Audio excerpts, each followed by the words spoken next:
یہ ایک رویہ آپ کو سارے کفار میں ملے گا کہ وہ پیغمبر کا انکار کرنے کے لیے یہ لفظ بولتے ہیں کہ تم چونکہ بشر ہو تو ہم تمہیں نبی ماننے نہیں مان سکتے۔ اگر آپ لوگوں کی میری طرف بھرپور توجہ ہو تو میں آپ کو ایک نقطہ سمجھانا چاہتا ہوں کہ یہ اصل اس کے پیچھے کیا چھپا ہے۔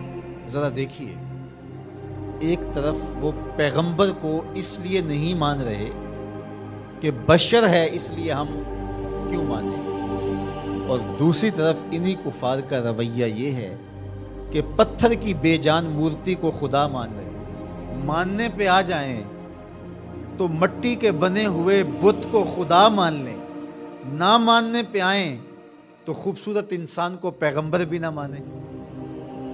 یہ رویہ ہے نا ان کا۔ ماننے پہ آ جائیں تو لکڑی کے تراشے ہوئے وثن کو اپنا خدا مان لیں، اور نہ ماننے پہ آئیں جو مسکرائے تو پھول کھلیں، اور جس کی سرمگی آنکھیں دلوں کے بند کواڑ کھول کے رکھ دے، اور جس کی گفتگو کے نور سے روشنیاں پھیلنے لگ جائیں، اس ستھرے اور پاکیزہ وجود کو پیغمبر ماننے سے انکار کرے۔ تو یہ کیا بات ہے؟ یہ فلسفہ ان کے بیمار ذہن نے تراشا، اس لیے کہ پتھر کی مورتی کو خدا ماننے سے کوئی فرق نہیں پڑتا، ان کے جذبات پر کوئی زد نہیں آتی۔ لکڑ کے بنے ہوئے مجسمے کو خدا ماننے سے ان کو کوئی فرق نہیں پڑتا، کوئی قربانی نہیں دینی پڑتی۔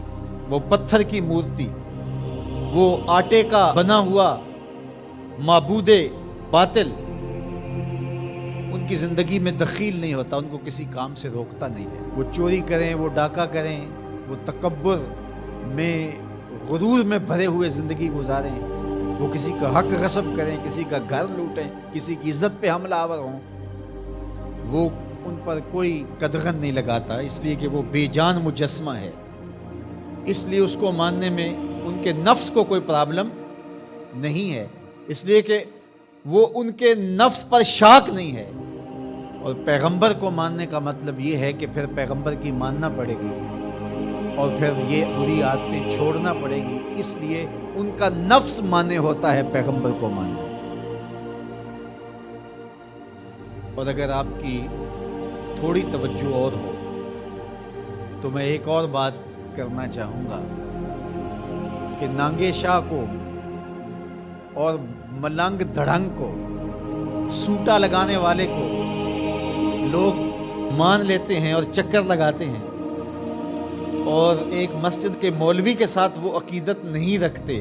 اس کی کیا وجہ ہے؟ اس لیے کہ یہ خیر اور شر کی بات بتاتا ہے، اور وہ کچھ منع نہیں کرتا، وہ بے جان مجسمے کی طرح بس وہاں جا کے چڑھاوا چڑھا دو اور وہاں جا کے نذرانہ دے دو، لہٰذا بیمار ذہنیت اس کو تو مان لے گی لیکن ایک شیخ الحدیث کو نہیں مان، اس لیے کہ یہ اس کی زندگی میں دخیل ہوگا، یہ بتائے گا کہ تم یہاں غلط کر رہے ہو، یہاں تم صحیح کر رہے ہو۔ تو یہ ماننا نہ ماننا انسان کے اپنے نفس کا ہوتا ہے۔ اس لیے ایک طرف تو پتھر کی مورتیوں کو مان رہے ہیں اور ان کو خدا مان رہے ہیں، اور نبیوں کا اس لیے انکار کرتے ہیں کہ تم بشر ہو اس لیے نہیں مان رہے۔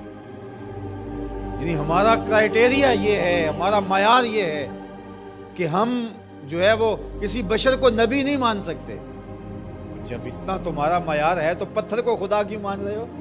مٹی کے مجسمے اور مادو کو خدا کیوں مان رہے ہو؟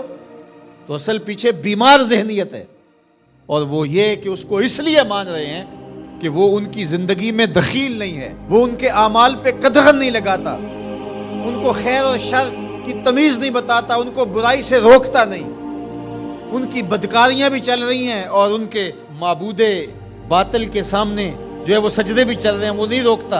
اچھا، ایک بات میں اور کرنا چاہتا ہوں، اور اگر آپ کی وہ توجہ ہو،